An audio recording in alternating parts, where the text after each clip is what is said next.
I'm going to talk tonight about my own collection of scientists. It seems to me that us scientists have a kind of series of rather simple but contrasting images. On the one hand, there's Tintin's Professor Calculus, slightly discombobulated, extraordinarily clever, and rather impractical, but benign. And of course, we don't have to look very far to find somebody who somewhat resembles him in real life. On the other hand, and the other extreme, I think there's still an image of the scientist, the Dr. Strangelove one. Who are they? What are they doing to us? Why are they keeping it secret? And some scientists manage the difficult trick of kind of combining this and then migrating to another category. I was thinking only the other day about Craig Venter, who at one stage had a kind of strange Lovian atmosphere about him, but now seems to have completely removed from that.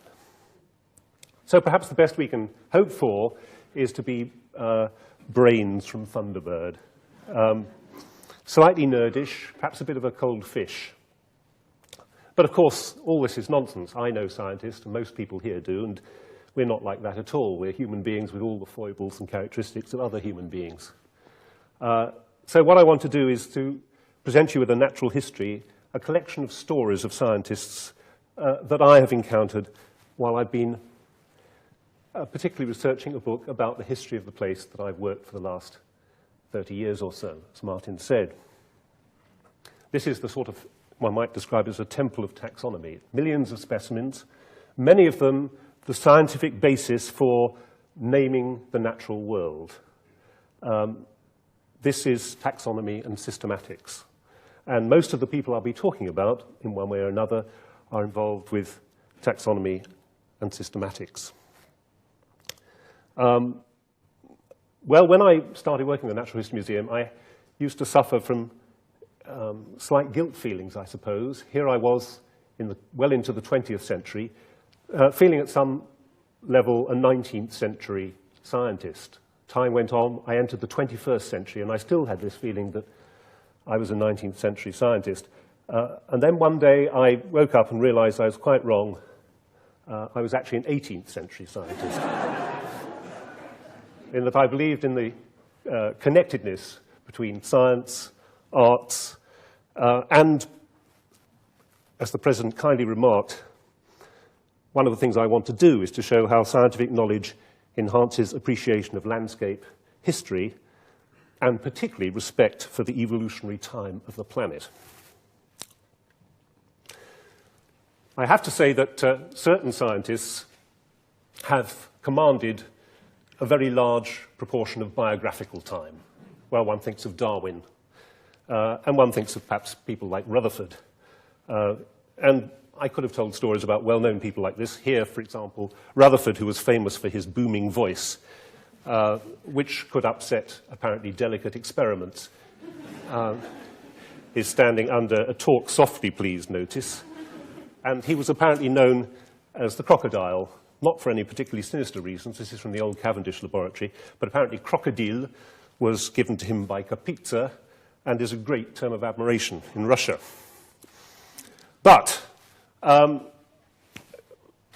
Rutherford gave us one unfortunate quotation, which I rank alongside the famous one of George Bernard Shaw's, those who can do, those who can't teach, which has done a tremendous disservice to the teaching profession. Rutherford allegedly said, "In science there is only physics, all the rest is stamp collecting." Well, I stand before you a stamp collector, and these are some of my stamps. Now, they are, I hope you agree, these are trilobites, extinct arthropods. These have been extinct for 400 million years, and aren't they wonderful? And this is right up to the minute. These were only published in 2006. So this is new stuff. And what about these? As far as I know, these are unique among all the animals that I know about. Please, if any of you in the audience have seen an animal living that resembles one of these, let me know, because we haven't got a clue what that trident at the front is for. And here are 3 different species, obviously different species, but obviously closely related. we've given these names, we've made them known to the world, and I think that's a good thing to do. And that's what they look like from the side. And what about these eyes? The big towers, with their, I hope you can even at the back see the individual lenses on those eyes. Surely the most fantastical eyes ever to have evolved on any organism, and these hundreds of millions of years ago, a highly specialized thing which we discovered. So I believe in the importance of making animals otherwise unknown, known to the world, and giving them names, the business of taxonomy and systematics. Now, in the process, of course, one comes across stories about scientists. These are funny trilobites called olenids. They live in special kinds of black, smelly rocks, and I believe that they housed in their tissues bacteria, which they fed on. And there are sulfur-loving bacteria today that live inside the tissues of a lot of animals. And my friend John Taylor, who's here, gave me this photograph of these bacteria inside the tissues of clams. So I believe that these trilobites, hundreds of millions of years ago, were already doing this very special thing in a very special habitat. And I came across a brilliant paper written in the 1930s about these olenid trilobites, studying their microevolution, bed by bed, layer by layer through the rock. Very, very far ahead of its time, and this was the man who did it. This is a scan, of course, so hence the quality, a man called Rudolf Kaufmann. And the big puzzle to me was why Kaufmann disappeared. He published this seminal paper in 1933 and apparently nothing else. And only a couple of years ago, the answer came to light. Because a man called Reinhard Kaiser bought a mixed bundle of letters and postcards in an auction in Frankfurt am Main in 1991. And in that mixed bag were correspondence from Kaufmann to his Swedish lover during the war, a woman called Ingeborg. And this records a tragic, tragic story. Kaufmann was a Jew, and he couldn't get a job, and he spent most of the time trying to join this woman in Sweden. And he got as far as Estonia. He could see across the water to where he wanted to be. But he was recognized and shot in 1941. Terrible story, and no better demonstration of the fact that science, of course, is not morally impervious, and sometimes bad science leads to tragic ends. But I would like to think that bad science is not science. So what sort of things did I discover as I rummaged around the drawers in the lesser-known parts of the Natural History Museum? Well, here I'm going to start with a wonderful thing, which is from the Miller Aldridge department, a curator called Alan Hart kindly found it for me. It's an amethyst, and it sits in a drawer, and with it is a letter, which I will read to you. The letter written by Edward Heron Allen. This was presented to the museum.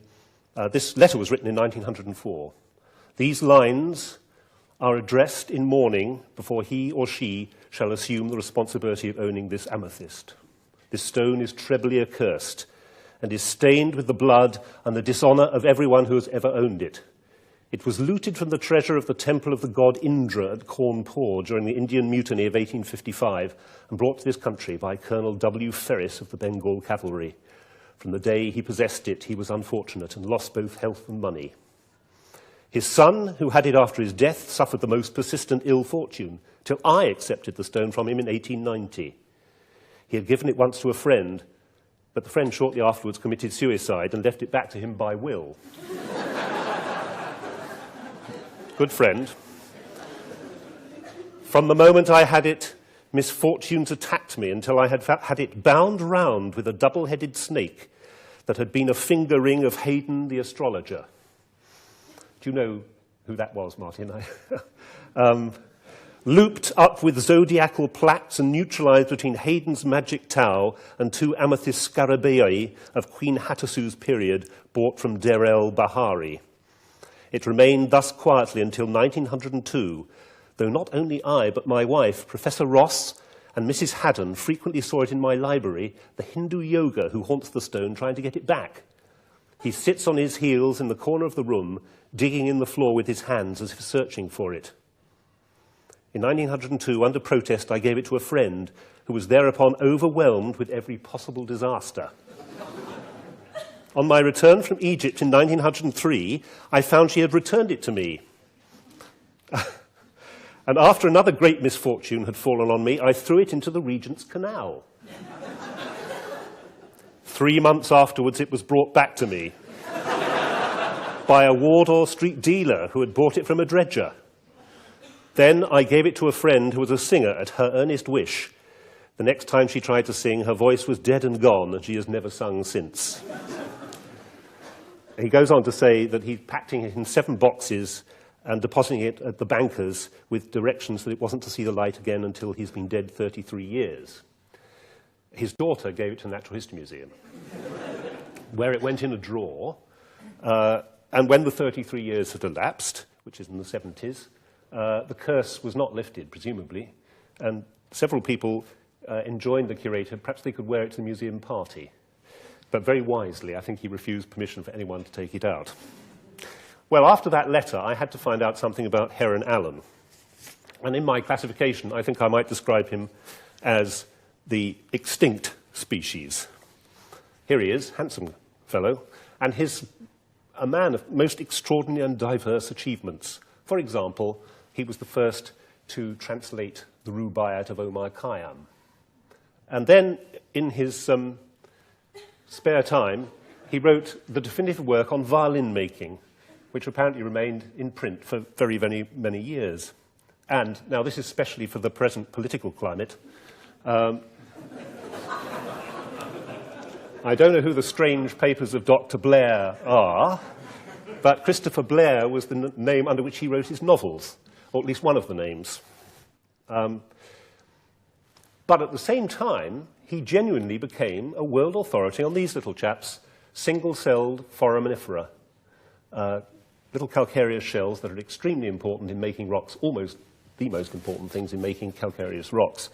And his collection is superb and the basis of the whole Natural Museum history holdings and Natural History Museum holdings and their reputation around the world. And we're going to meet foraminifera again later on, I hope. Anyway, I think Heron Allen is probably an extinct species. Here on the right, Peter Whitehead, who used to work at the museum, died quite recently, who I think might be described as the threatened species. Peter Whitehead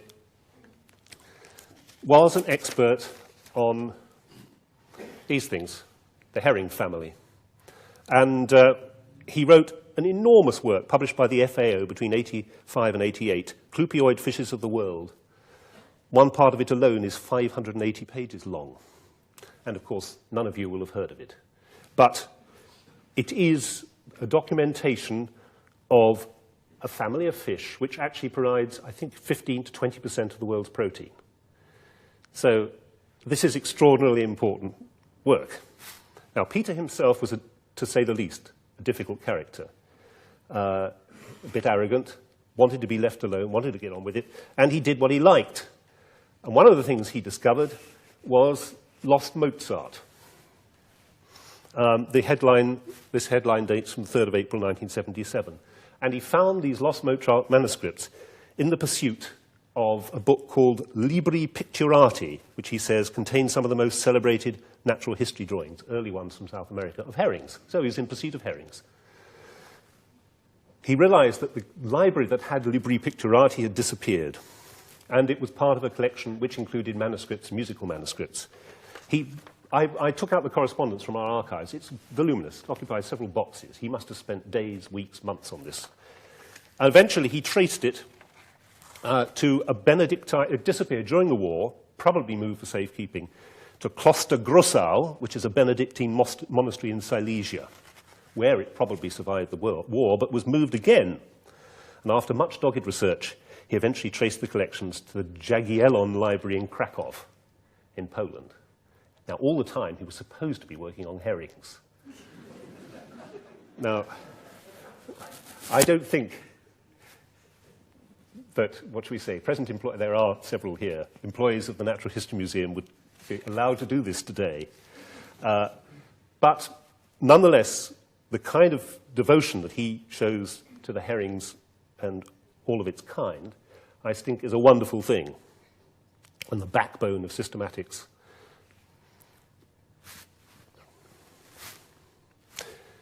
What about the female of the species? Well, the employment record in the Natural History Museum wasn't terribly good early on, although women have always played a tremendously important part in natural history. You might say that the position of the respectability of women as employees probably goes back to Madame Curie, who, after being awarded a Nobel Prize, being a professor of chemistry in Paris, opened the door for others. But you may not know, some of you, I'm sure, will know the name Marie Stopes, pioneer of married love, birth control, and so on and so forth. But what you may not know is that this very pretty lady was a brilliant botanist, in fact, a paleobotanist. She studied, well, I got some statistics here. When she did her doctorate, she was only one woman among 500 men, apparently. She studied living cycads, these rather palm-like animals. They're not, they're primitive plants with a very long history back in the Mesozoic. Dinosaurs wandered through glades of them. And she compared them with the fossils. She did this living fossil comparison, which was an extraordinarily prescient work. She was the youngest in DSc, which, as most of you will know, is a degree awarded for excellence in research, in 1905, the youngest in the UK. She married in 1911, which is where she discovered, well, she discovered how little people knew about sex. And the rest of her life was determined. And here's another remarkable one. I never met Marie Stopes, but I did meet Miriam Rothschild. Some of you may know Miriam. She was a trustee of the museum, an extraordinarily dramatic woman who used to turn up. She looked rather like the, Edith Sitwell, the poet. She used to wear sort of black cloaks, but she often would walk round her farm in the morning in her Wellington boots and not take them off. So she'd come trumping up the front steps in her wellies, while her chauffeur waited outside in a rather ancient Rolls-Royce. She was the daughter of Nathaniel Charles Rothschild, who was devoted, it was a natural historian, the natural history branch of the Rothschilds, and eventually it was thanks to him that the Natural History Museum has the museum at Tring. He left his collection of fleas to the Natural History Museum, and Miriam became the authority on fleas. She devoted 20 years to the study of fleas. And we have another great work, George Hoskins and Miriam Rothschild's great work, an illustrated catalogue of the Rothschild collection of fleas in the British Museum Natural History, 5 volumes, 1953 to 71. Well, it's the ultimate tribute of the talented daughter to the naturalist father. Now, lest you think that all she did was produce taxonomic catalogues, well, among many other things, she showed that the reproductive cycle of the rabbit flea was tied into the hormonal cycles of the host. So she was a very important physiologist. And some of you will notice that she also, or know that she also pioneered ecology on the small scale, the act locally, think globally philosophy.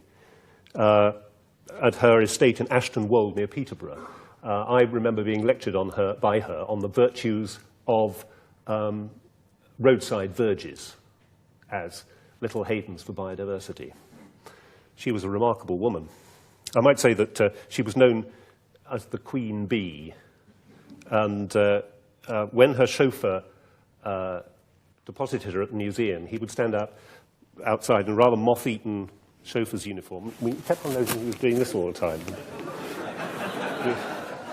So we entertained the idea that perhaps one of his duties was feeding the fleas. But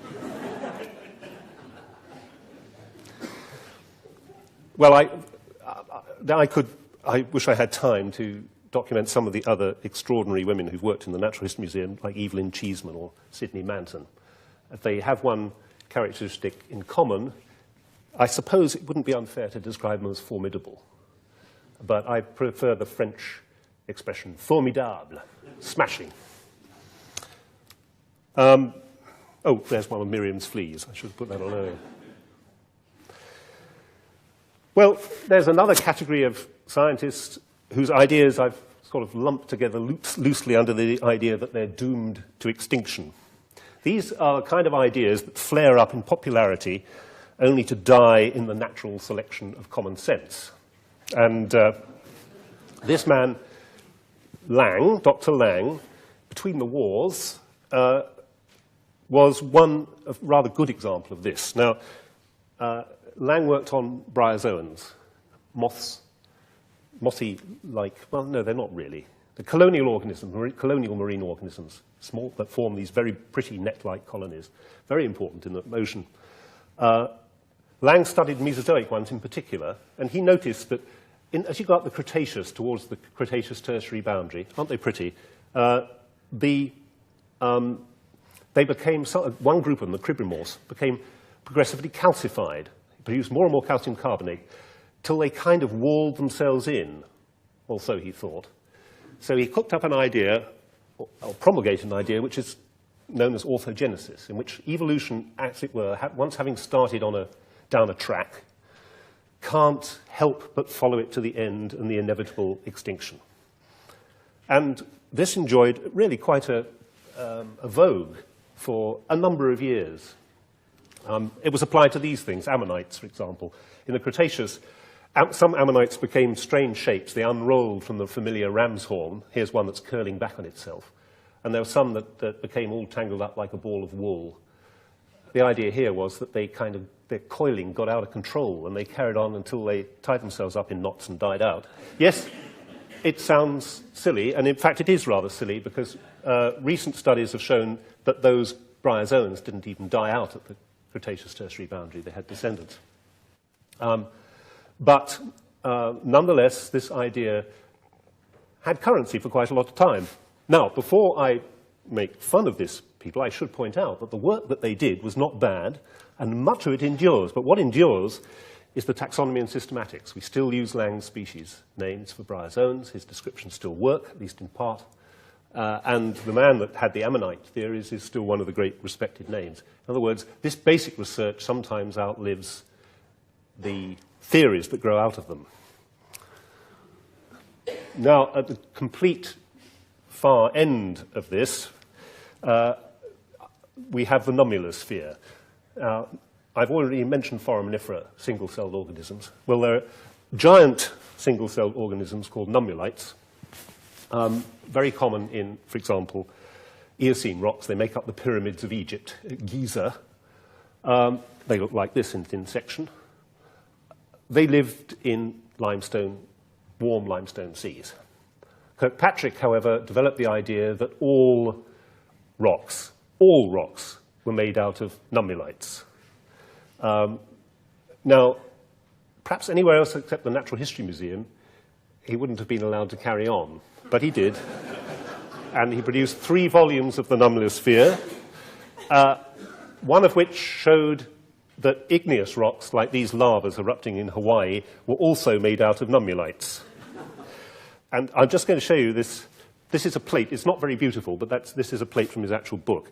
There's a thin section of the lava on the right, and on the left, he's dotted in the nummulites.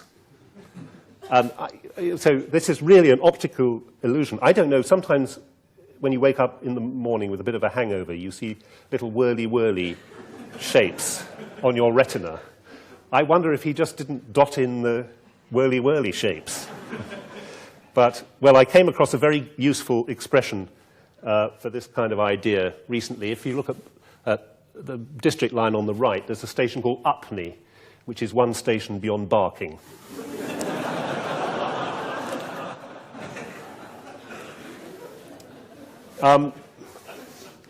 Now, an example of symbiosis. Biologically extremely important. This is mycorrhiza. Not a very good photograph, David, I'm sorry. The idea that 2 organisms collaborating together produce something which is greater than each would produce individually. Trees and fungi, in this case, produce mycorrhiza on the roots. Well, the best example I can think of in natural history terms is probably the collaboration between scientist and illustrator, particularly botanists. Joseph Banks will be known to every fellow of the Royal Society here. He was president for a long time, and his rather stern portrait fixes you with its baleful glare when you're in the council room on the 1st floor. You better behave, he seems to be saying. But he worked with some of the great illustrators, with the Ayrits, for example, and particularly with Sidney Parkinson on the great voyage of discovery of the Endeavour, who produced incomparably beautiful drawings. And here we have, in my view, the ultimate museum symbiosis. On the left, we've got the real specimen, the actual type specimen, which gives its name to Banksia, which, of course, is the shrub named after Joseph Banks. On the right, we have Parkinson's wonderful, wonderful drawings, and all together still held in perpetuity in the Natural History Museum. Well, it's a wonderful thing. It's a wonderful thing, and certainly more than the sum of its parts. Oh, and you can't get closer symbiosis than that between husband and wife. And it's not perhaps very well known that Gould, of Gould's Australian Birds fame, a lot of those drawings were done by Elizabeth Gould. And now people are unpicking who did what. But aren't they wonderful things? Then, of course, rampant in nature is what you might call camouflage deception. Something pretending to be something else. Something pretending to be something else benign, but actually malevolent. And I'm afraid museum's history, like many, has been touched by these people. The most famous example is, of course, the Piltdown skull. And this is my role in the Geological Society was mentioned. The painting hangs in the Geological Society. And here is the Piltdown skull at the height of its fame, and everybody wants to get in on the act. For example, on the far right, there's E. Ray Lancaster, truly great zoologist who was director of the Natural History Museum. The third person at the back is, actually the second person standing up from the right, is Charles Dawson, who, well, I think he'd done it. It's been rather interesting over the years, rather like Jack the Ripper, seeing almost an entire panoply of possible crims being introduced as the perpetrator, up to and including Teilhard de Chardin.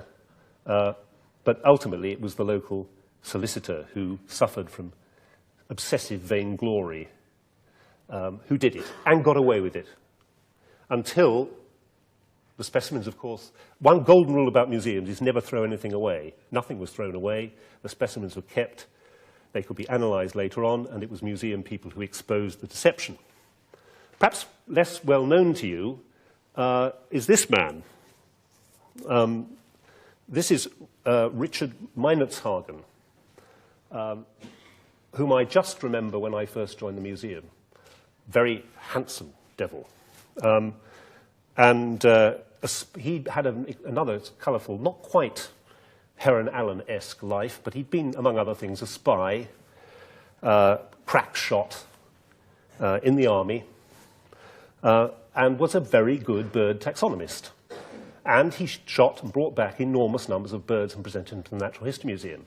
And his name would have been secure had he not done all sorts of terrible things as well. For example, my notes say, astonishing example of sang-froid, he took specimens from the Natural History Museum's own collection, relabeled them, and then presented them back to the institution with a flamboyant bow. Well, thanks, my colleague Robert Priest-Jones reconstructed the original status of specimens. I'll just give you one example. Blythe's kingfisher, Alcedo hercules, Meinertzhagen claimed from 2 specimens from Burma. It transpired that both specimens had been stolen, one from the Whitehead collection at our own museum, the other from the Austin collection of the American Museum of Natural History in New York. And both were really from Hainan Island, China, which is where they should have been from. He, rather like many fantasists, of course, he wrote his own life in colourful memoirs. He wrote The Diary of a Black Sheep, 1964, perhaps the most appropriate title. Here he is with some of his big game. But some of his specimens are absolutely kosher. And perhaps it's appropriate that one of the animals he really did discover was an African giant hog called Hylochiorus meinertzhageni. Well, the more one finds out about him, the more dangerous he seems. For example, he'd killed a native assistant while in India, which was an incident covered up as death from plague. And I think this is public knowledge, but his second wife died at the age of 40 in what was described as a shooting accident in a remote part of Scotland in 1928, and there were no other witnesses. He was clearly a rather exciting man. But I do recall him, when I first joined the Natural History Museum, in a great black cloak playing table tennis, of all improbable things, which he always won.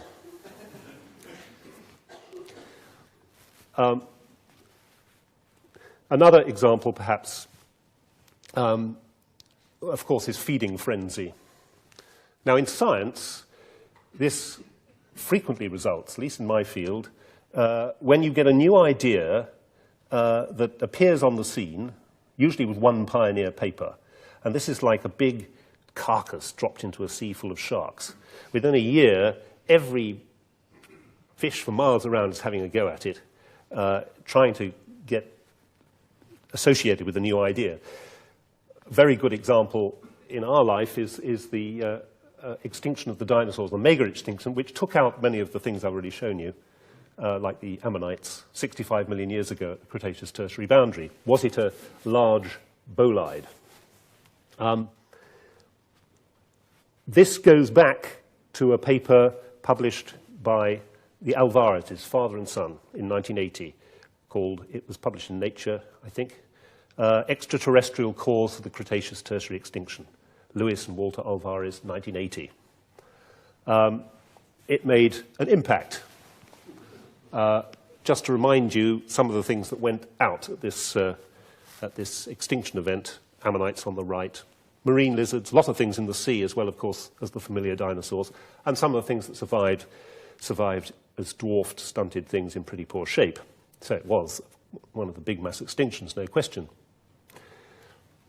Is this what happened? Oh, that's just a picture of Walter Alvarez, whom I met on one occasion. And these are the kinds of sections, rock sections. I'm afraid that's a web nick, and it shows. The rocks get younger from bottom to top, which is bottom right to top left. And that dark band is the clay at the Cretaceous-Tertiary boundary. The Alvarezes had detected a very high level of iridium, the iridium anomaly, which they explained by the appearance of this huge terrestrial, this huge bolide, as it was called. A nuclear winter or something like it followed. Plants died, the dinosaurs followed, and the predators feeding on the dinosaurs followed, poisoned the sea, and so on and so forth. Very plausible explanation. And within a year of the original paper being published, the feeding frenzy was on. Scientists were zooming around all over the world. Any section that spanned this critical interval from between the Cretaceous on the right and the Tertiary on the left was fair game to be investigated. You wanted to get your name associated with this coming idea. And I followed it with some interest. What I can say is that there was a conference in 1981, the so-called Snowbird Conference. That's only a year later, in which the evidence was debated, and you had for and against. But by the time you get to 1994, I went to a meeting of the Geological Society of America where there were 26 papers, not one paper against. So the feeding frenzy was over, you could say. Except that rather interestingly, a group from the Natural History Museum have maintained a kind of skeptical stance about this and have tried to relate the extinction to other events, such as the eruption of the Deccan traps. So we could yet have another feeding frenzy in 2015 or something, as some new evidence comes to light. Well, this is a gentleman who worked at the Natural History Museum called, well, his real name is Bruce Cummings. But he's known to the world, insofar as he's known to the world at all these days, as WNP Barbellion. WNP stood for Wilhelm Nero Pilot Barbellion. That was his nom de plume. And he explained that Wilhelm, obviously Kaiser Bill, this is the time of the First World War, Nero, and Pilate were the three people he most despised in history, whereas Barbellions was the name of a tobacconist he passed on the way to work. He published, during the First World War, he published a book called Journal of a Disappointed Man. And I would recommend it. I'd heard of it, but never read it till I started researching the book. Extraordinarily well written. It's a sad tale because Barbellion was dying, or Cummings was dying from multiple sclerosis. And this book is an extraordinarily unflinching account of his decline. He couldn't write a dull sentence, although, you know, too much angst eventually wears you down. He desperately wanted to be a natural historian. He wrote, "In the repose of the spacious laboratory by the sea, or in the halls of some great museum, life with its vulgar struggles, its hustle and obscenity scarcely penetrates. Behind these doors, life flows slowly and deeply." He later on, sadly, became somewhat disillusioned with it. He felt he hadn't become the great scientist he wanted to be. But his writing is full of extraordinarily vivid forms of expression, which I would be proud to if I could do something like it myself.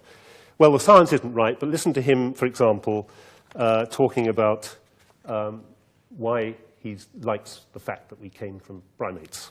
"I take a jealous pride," he wrote, "in my simian ancestry.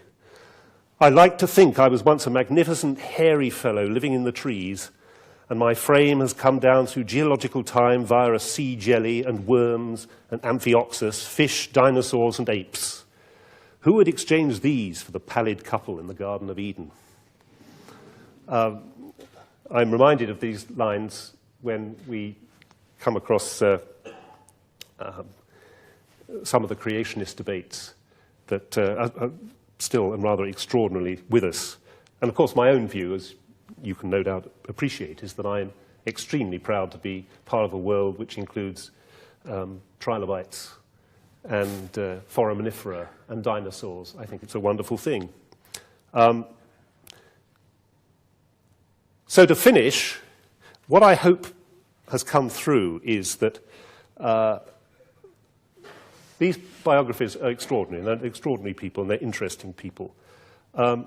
What's important to remember, though, is, oh, that's one of Barbellion's lice that he worked on, from Hooke, of course, who's associated with here. What's important to remember is that this process is ongoing. We still don't know an enormous percentage of the animals that live on the Earth. Well, you know, there's the famous quote of J.B.S. Haldane, what properties did he expect of the Creator if he existed? To which he replied, an inordinate fondness for beetles. Well, they are wonderful things. There are shortages in the number of people doing taxonomy and systematics. Now, climate change is happening fast. We all accept that. Large chunks of the world's fauna and flora, particularly fauna, are not documented. The fungi, always been my hobby group. There are far too few mycologists. Fungi are absolutely vital in breaking down vegetable waste, reincorporating the soil. Plants can't grow without them. They're implicated in almost any biological process you like to think, but there are very few people who can identify some of the more obscure little molds, rusts, and fungi. All of these organisms have a biography which is as interesting as any of the people I've been talking about. I, of course, like everybody here, I'm an admirer of Attenborough's programs, and occasionally you'll find somebody's done some research on a small wasp somewhere which is treated in detail, and you'll think, gosh, what an interesting story. But there are thousands, tens of thousands, perhaps even millions of species which have not yet had a chance to tell their story. And to me, that seems an extraordinarily important thing. So, am I in a state of despair about it? No, I'm not, because I think there are some encouraging signs. And I'm going to finish up with another kind of natural history excuse, using the word superorganism. The World Wide Web has, in my view, really made a difference to taxonomy and systematics. Most of the people I've shown you spent their lives closeted in a rather hermetic, which is why they had time to go mad, environment behind the doors of the Natural History Museum. Thanks to the World Wide Web, this information, hitherto esoteric, secret, can be broadcast. Keys to organisms can be made available to any interested amateur. And I think that this will actually, in a sense, it's a real return to the 19th century or even 18th century, where amateurs were noted for their contributions. I think that we can have a worldwide community that will tackle some of these problems, but it won't happen properly without control, quality control, from systematists and indeed taxonomists, the kind of people I've been describing who devote their entire lives to herrings or spiders or whatever it happens to be. I suppose what I'm saying is I've just retired from the Natural History Museum, but I'm making a plea for the continuation of its great virtues. Thank you very much.